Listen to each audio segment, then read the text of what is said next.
So an example of me doing the whole smooth zoom was with this little video right here.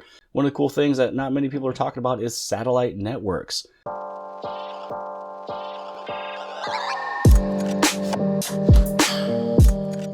Hey everybody, welcome back to the channel. My name is Jimmy, and today we will unbox and also give you the first impressions after 72 hours of the Galaxy S25 Ultra.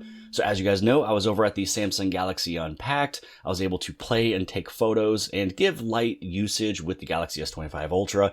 Now soon I'll actually get heavy into it, throw the SIM card in, and actually go more deep into all of the features and a full-on review of everything with this phone. So this one right here is the 256 gigs of internal storage, 12 gig of RAM. This is the titanium silver blue color. So if you're looking at which colors you're interested in, if this is one of those, this is that silver blue.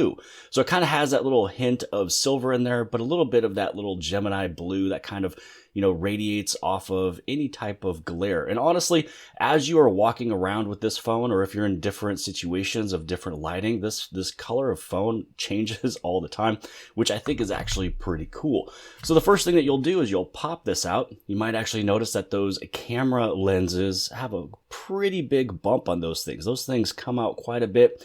Some people might be wondering if they are dust magnets, and really they're going to be just as dust magnet as really anything else. I mean, I understand that this one's a little bit more flat when it goes from the lens, to the bottom portion of the phone itself. That was the S24 Ultra. This one kind of has a little bit of a ridge underneath it, and maybe I can actually grab a closer image of it. But so far I've only used this without a case, and I haven't really had too much dust or anything, or pocket lint or anything go inside or underneath those lenses. So really it's not a big issue. Now, don't forget about when you are unboxing your phone, you do have this portion right here, and underneath here, inside, is probably going to be your little push pin. So this way you'd be able to open up the SIM card slot and also your cable. So this is going to be a Type-C to Type-C charging cable. And then just for fun, how about we take a look at the bottom? So this is where you have your S-Pen, really close to that rounded corner. Here's your speaker, charging port, microphone, and then this right here is your SIM card slot. So make sure that when you open this up, you want to push it in this hole here, not that one. You don't want to ruin or damage anything. So once you push this out, just to see if there is, like a micro SD card slot, pretty much all that there is just the slot for your SIM card. So that is where it comes into play if you're looking at a 256, a 512, or 1 terabyte when it comes down to the Galaxy S25 Ultra. Now, one of the best ways to maximize the trade-in credit and also get Samsung incentives is that if you were to go for the Galaxy S25 Ultra, you'd be able to get it for only $399.99 and get free Galaxy Buds 3 Pros. So how you do that is you go for the Galaxy S25 Ultra, the 256 gig, which is the one that I have here. That's how you get the free Galaxy Buds 3 Pros. Now, if you go for the 512 gigs of internal storage, if you just want to have a little bit more storage in your phone, then the Galaxy Buds 3 Pros are only $20. Now, in order for you to get the maximum trade-in credit of $900, you want to trade in the S24 Ultra, the Z Fold 6, or the Z Fold 5. So once you choose which one you're able to trade in, if you have any of those devices, then you're actually able to select the Buds 3 Pros under the category or section that is called Start Building Healthy Habits with Galaxy. And that's it. That is how you're able to pretty much get the Galaxy S25 Ultra for only $399.99 and a free set of the Galaxy Buds 3 Pros. And as a reminder, I will have that link for that deal inside the description of this video and also as the pinned comment. So far with my first impressions of the Galaxy S25 Ultra after my usage of about, 72 hours, there was a little time where I wasn't even using it at all, traveling, sleeping, napping, whatever the case. And first off, I'd have to state that the rounded corners makes this thing super comfortable to hold. So it gives you a really good grip. It's super comfortable to hold. You're not going to have the edge kind of jam into your palm. So very similar with the, again, the Galaxy S24 Ultra over here. If you're holding onto it when there's no case on it, this over here actually kind of hurts a little bit. So this thing is almost kind of like a weapon. If you wanted to hit somebody with the edge, it's a pretty sharp edge. Now for the Galaxy S25 Ultra, you can see that it's rounded, and even though it may not be a huge difference, it makes a big difference when you actually hold it. And also too, it's slightly thinner and it's also slightly lighter, and it's also a little bit more better when it comes down to performance and battery, which I'll really fully test it later. I don't have everything all logged in. You can see that this thing pretty much came out of the box. All I did was take pictures. I didn't even log in with any of my Gmails. I went directly over into just using the phone for photos, and really that was it. So that's why this one's more or less like a first impression video. Now, when it comes down to these cameras, as we mentioned from before, you know, they do protrude out a little bit. There's even a little bit of a gap between the lens itself and the body of the phone. And that's the thing, when you want to have better cameras, they're just going to pop out a little bit like this. And when you get phones that are even more thin than this, these things will probably pop out even more. And again, just to kind of give it a little bit of a comparison versus the S24 Ultra. Now, I will have to state that when you look at the S25, the cameras look a little bit better. Even that little ring around the lenses itself, when it kind of has that little light kind of moving around with it, I don't know, I feel like I like the look of the cameras on the S25 Ultra a little bit better than the S24 Ultra. And also, since we're talking about the cameras, one of the things that I have noticed when I was taking photos with it is the ultra wide lens. So this one's a 50 megapixel ultra wide lens versus the S24 Ultra's 12 megapixel lens. So you have a much bigger megapixel when it comes down to ultra wide, so you can get much more details and have everything look just so much better. Now, staying in line with the camera, one of the things that I like so far as well with my first impression of using it is smooth zoom. Now, I know that the S24 Ultra could do this, especially with One UI 7 Beta if you went inside of Pro Video, but it's a little different and it doesn't zoom in as much. And when you do zoom in with the S24 Ultra, it's not as smooth. So what you can do on the S25 Ultra, just in the regular video, I'm not in Pro or nothing, you just hit on the record button. And this right here is your little zoom area. So this is a way that you're able to zoom in on anything you want to immediately. Or if you press and hold on it, you would have this little zooming bar right here too. Now, this is where you're able to go for your smooth zoom. You tap on this icon right there. And now you're going to have this toggle. So what you can do is you can just move it up slightly and you're going to have a very, very smooth zoom. The colors actually stays the same between each lens. And as you're zooming in, you can almost not even tell at all that it was changing lenses as it was getting this done. So when you use the S24 Ultra and you're trying to zoom super smooth, pretty much you would tell the hopping and jumping around between lenses.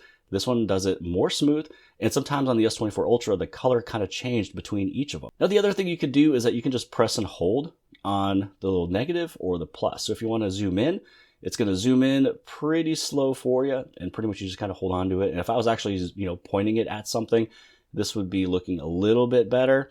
Also, it wouldn't be jumping around a little bit because I am pretty much zoomed in to something that's like 2 inches away. So that's why it's moving quite a bit.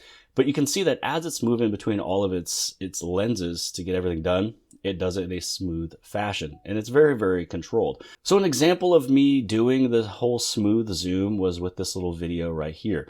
So you can see that there's a lot of color. There's a lot of people. You also have the color of the basketball court, which sometimes was actually even changing color itself because of all the lights that was moving around. But here you can see how smooth it was and in control of a zoom the full entire time. So this is just where I was pressing and holding on, I believe, just the plus button so it can get it done very easy, or you can just use the slider itself.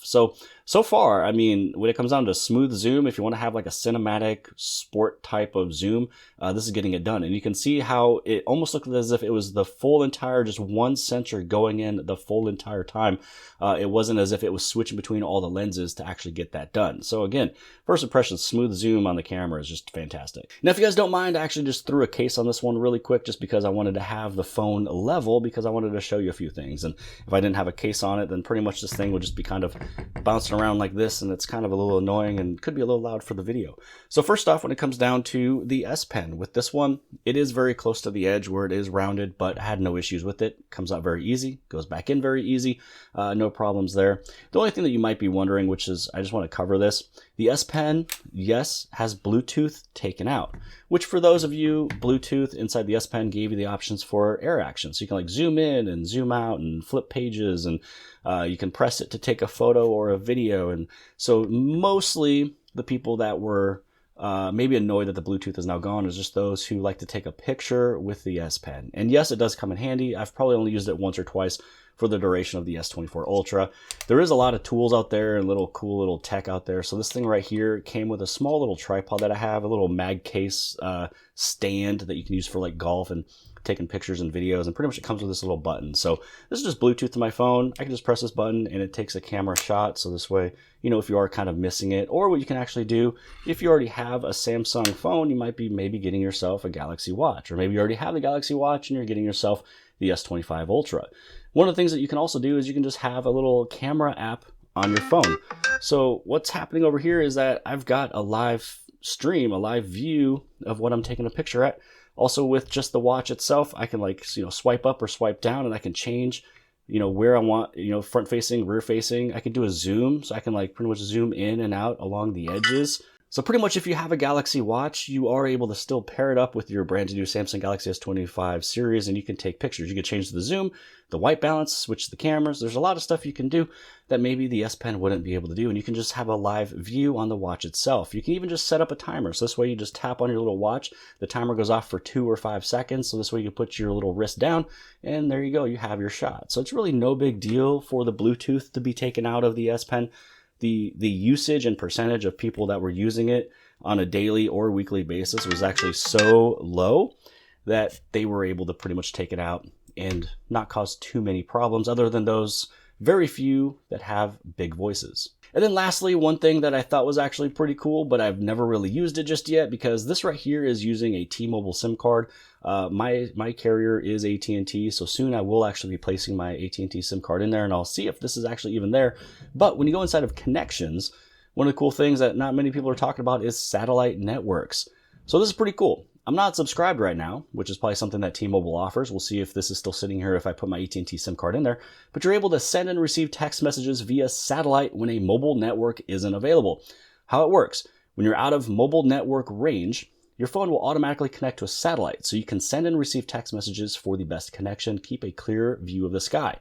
After your phone connects to a satellite, you can send and receive text messages. Sending text messages to emergency services is supported in some countries and regions. Your phone will reconnect to a mobile network when one becomes available.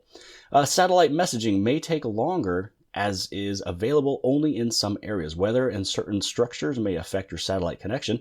Calling via satellite isn't available. Emergency calls may still connect if a mobile network is available near you. It's a unlocked device with a T-Mobile SIM, which soon I'll put my AT&T in. More than likely this little option will go away, which is one of the cool reasons why I wanted to show satellite networks right now is on Samsung phones, which I think is actually pretty cool, and not many people are talking about it. So far, when it comes down to my first impressions, I've had no issues with the Bluetooth being taken out of the S-Pen. I mean, I do have my camera application on the watch, so that will just transfer over to this when I do connect the watch and the S25 Ultra.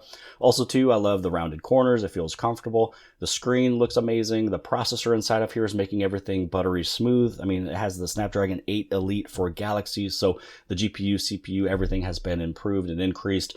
The rounded corners makes it super comfortable to hold on to. The smooth zoom of the camera is fantastic. It's thinner, it's lighter. I mean, really, it's the first impressions. I love it.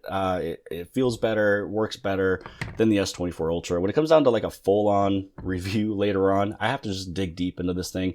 I haven't really fully tested the battery, just because you can see that there's a lot of things that's not been downloaded yet, because this phone has to connect to Wi-Fi to download and install these Samsung applications, and I'm not even logged into any of my accounts, so there's no other additional applications on here, so I can't fully test everything when it comes down to the battery. And I also can't fully test the whole now brief and the now bar and the now evening and all that good stuff, because when you log in with everything, it learns everything about you. So this way, you know, it's going to coincide with what you use your phone with. So again, you can see here I'm not logged in with anything, and that's actually just going to be a future video. So hopefully, guys, this video has helped you guys out in any way. I think it's more smooth. If you are using a Galaxy S24 series and you want to move up, and you're one of those that are very tech enthusiasts, you want to have the latest and greatest, you will actually see a difference between the two phones.